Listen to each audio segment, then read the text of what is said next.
Welcome back to another episode of Play by Play, presented by Win or Lose Sports, sponsored by Project 360 Studios. Creativity comes full circle. Go to p360studios.com. This is episode number 9, and we're going to talk about a few things. The Cowboys, of course, won again Sunday against the Rams. We're going to talk about the Celtics, who are now 3-0 since the start of the season for the NBA. And there was a huge, was it huge? It was a trade that was done. James Harden goes to the Clippers for Nicholas Batum, Marcus Morris, Robert Covington, KJ Martin, and multiple draft picks.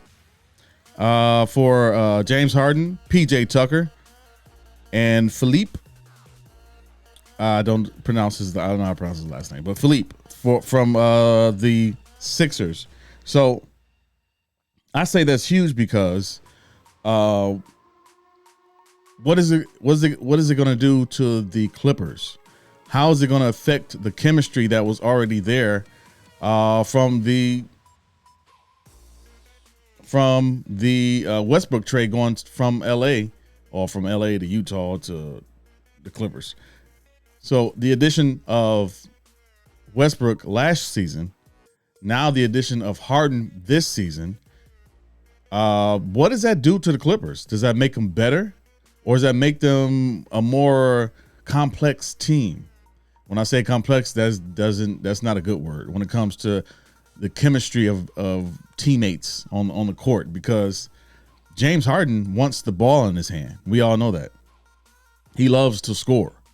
He's not a distributor. Even though the 1 year under Doc Rivers, that was the plan, to make James Harden a distributor and Joel Embiid the main guy to be the offensive scorer on the court. But that didn't work out. Obviously, it didn't work out because they didn't win any championships. They didn't win a playoff game. I think they got put out. Well, they won one series and got put out by the Celtics that year. But with that being said, like, what does that do for the Clippers? James Harden and Westbrook are the same type of player. They're a triple threat. When I say triple threat, I mean they can score, they can pass, they can rebound. They've been doing triple double numbers since they left OKC. Both of them are former MVPs. But the problem is James Harden is not happy. He's never happy. He's never satisfied with where he's at. So I want to see what happens with the Clippers. I mean, I love the Clippers. I respect them as an organization, how they turned that organization around since it was bought. But the problem is they come into these situations to where, like, what are we going to do? We have a team. We have Kawhi Leonard, who's a phenomenal player when he's available, and he's hardly ever available. We have a great player in PG when he's healthy, and he hasn't been that healthy over the last few seasons. Now we have James Harden, who's problematic as far as being happy and being satisfied as a teammate or as a player, not happy with his organization. He went to Houston, and him and Westbrook were in Houston, and he wasn't happy in Houston, so he decided to go to Brooklyn with KD and Kyrie, and he wasn't happy in Brooklyn, so they traded him to Philadelphia. Now in Philadelphia, him and Daryl Morey did not get along for some reason. They got along great in Houston. Something didn't happen to where James Harden thought he was promised. He called Daryl Morey a liar and said he didn't want to return to Philadelphia, so they traded him. So the trade happened last night, and what's going to happen this season? Is he going to show up?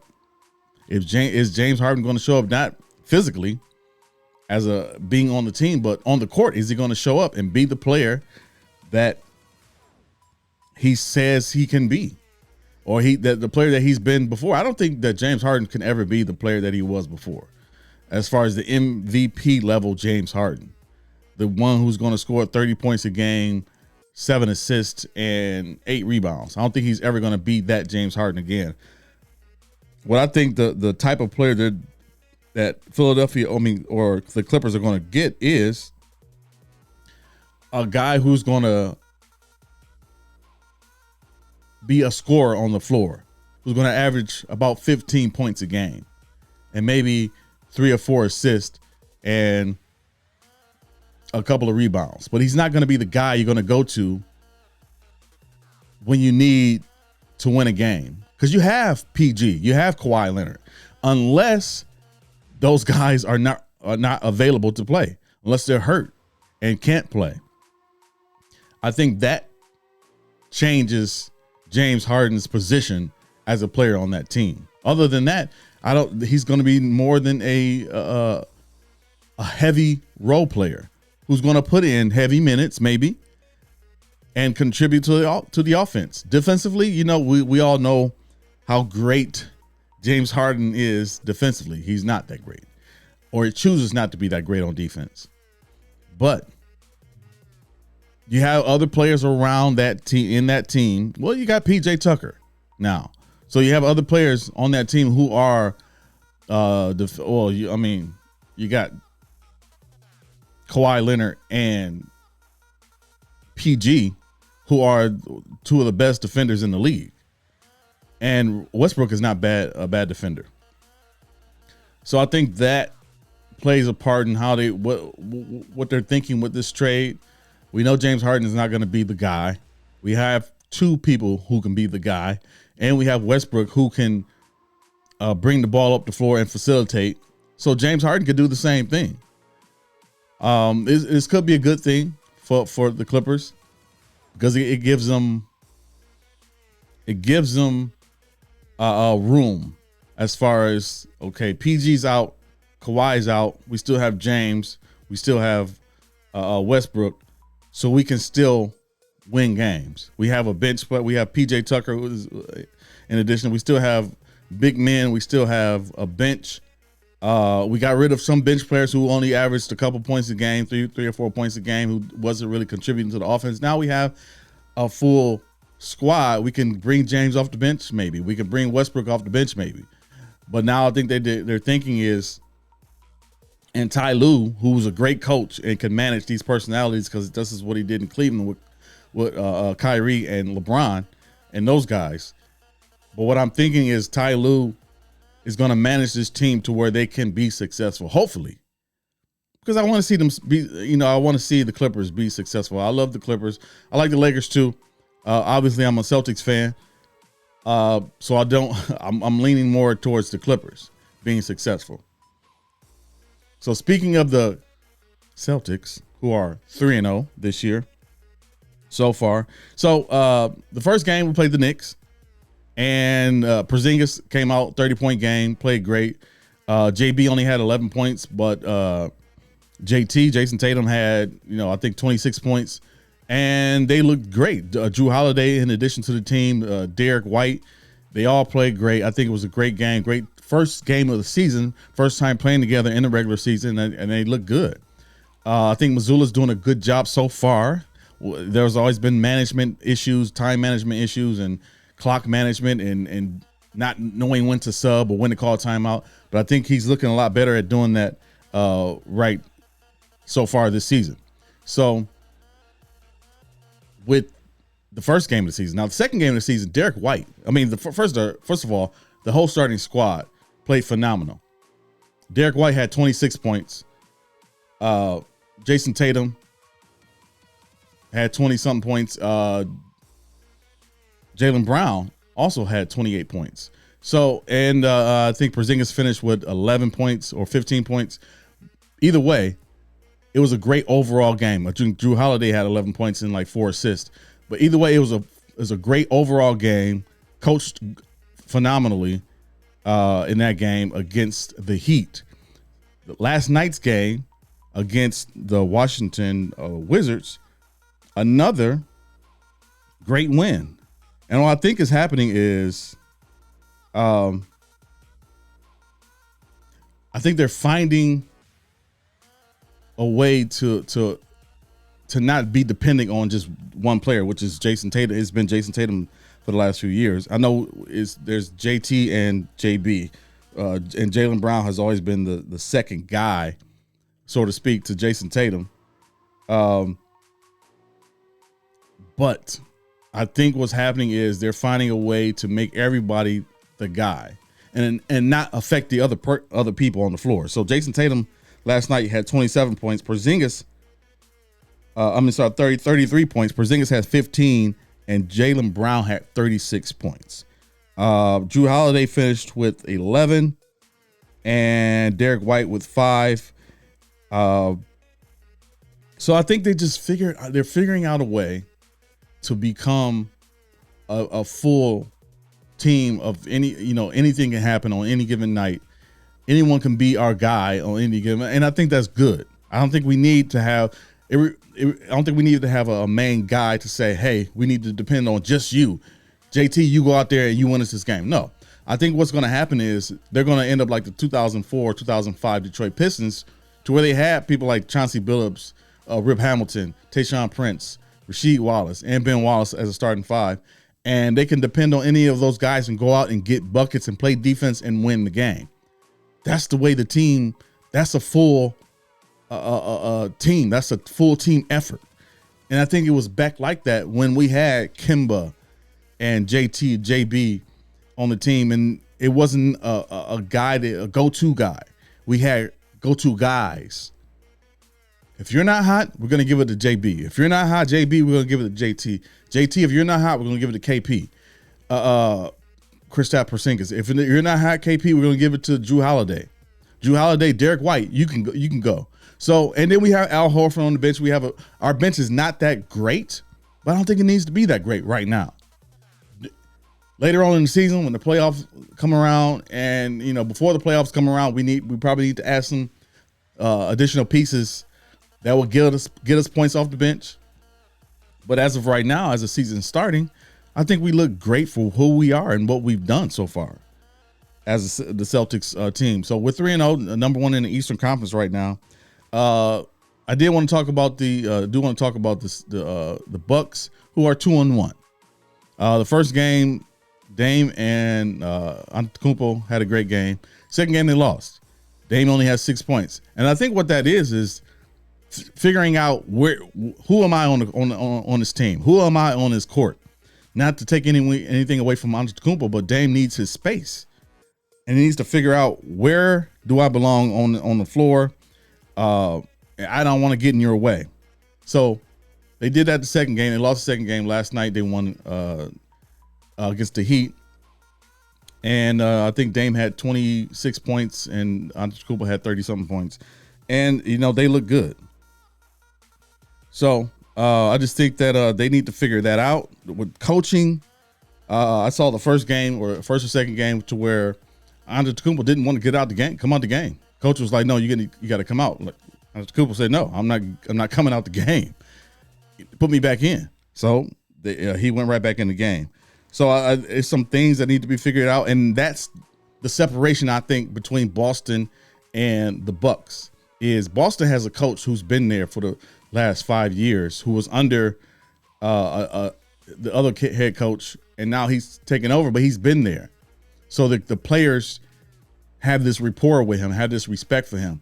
And Boston is different. So now you have new players and a new coach, new coaching staff. So there needs to be chemistry that is woven together between the coach, the coaching staff, and the players themselves. So that's the separation with them and Boston, with the Bucks and Boston. I think that's why Boston will most likely finish better as far as regular season. When the playoff time comes, I think that might be a different story, because by then the Bucks would have a full season under them, and I think they're going to finish bad in the Eastern Conference. They're obviously going to be number 2, and the Boston would be number 1, and then Philadelphia with this new trade, I think that'll put them at number 3. So we're going to move on to the NFL. We're going to talk about the Cowboys, of course. The The weekly pick'ems are going to be on a new podcast. If you've seen it last week, weekly pick'ems with Lance and Jay. And we're going to do our weekly pick'ems on that podcast with myself and Lance. And if you missed the episode, go to our YouTube channel at Win or Lose Show or any of our social medias, and also on iHeart, Spotify, Apple Podcasts, or wherever you find your podcast at weekly. It's called Weekly Pick'em. So what we're going to talk about is the Cowboys. So a lot of people were saying that the Cowboys were bad. Obviously, after we lost to the 49ers, who are now 3 games down since they beat us. They lost 3 in a row since they beat the Cowboys. And the Cowboys had a bye week and came back and beat the Rams. Beat the Chargers, went on the bye week and beat the Rams. So, and a lot of people like Stephen A. Smith, who's the obviously biggest Cowboy hater, just talking about the Cowboys and, we're not the team to beat, and, we are, just whatever he says about the Cowboys. Obviously, our defense is still an elite defense. With the interception by pick 6 by Bland, just to get us going. Micah Parsons with the sack, the block punt by Sam Williams that ended up as a safety. And Dak actually played a phenomenal game. And I say phenomenal because he only turned the ball over once. And that's great. But the main thing I want to focus on is how he produced on the field. So he was 25 for 31, 4 touchdown passes, over 300 yards, only 1 interception. He ran 4 times for 19 yards.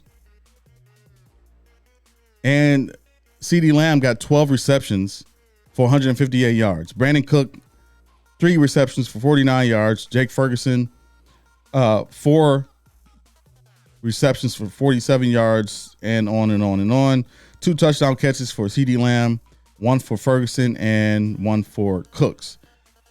The way that he spread out the ball. I know we focused on Brandon focused on CeeDee Lamb because that's our guy.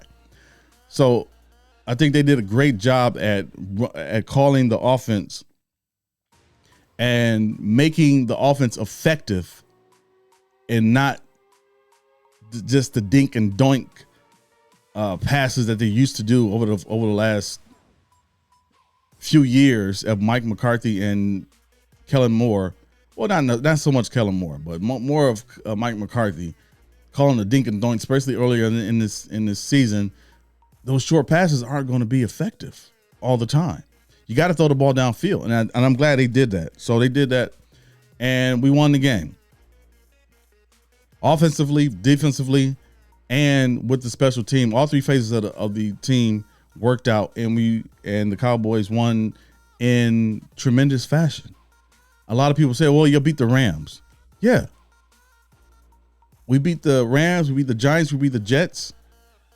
We'll beat the Chargers, and some of those teams beat your favorite team that your team could not beat. So give us the credit that is due. And when the San Francisco 49ers lose 3 games in a row, they're just, their offensive coordinator not calling the right plays, and Kyle Shanahan's gonna make changes now. Now it's a change needs to be made in San Francisco. It's not that big of a deal. They just need to make a few changes. They won 5 in a row, so that's great. Who did they play, though? Who did they beat? Did they beat the same team, the same quality of teams that the Cowboys beat? Probably. Did they beat the Cowboys? Yes. But that doesn't mean that they're a better team than the Cowboys because they beat us. Because there's such thing as a bad game. Remember, San Francisco had 3 bad games in a row and lost all 3 of them. So if you look at it that way, you would say, okay, the Cowboys are a good team because our record shows it.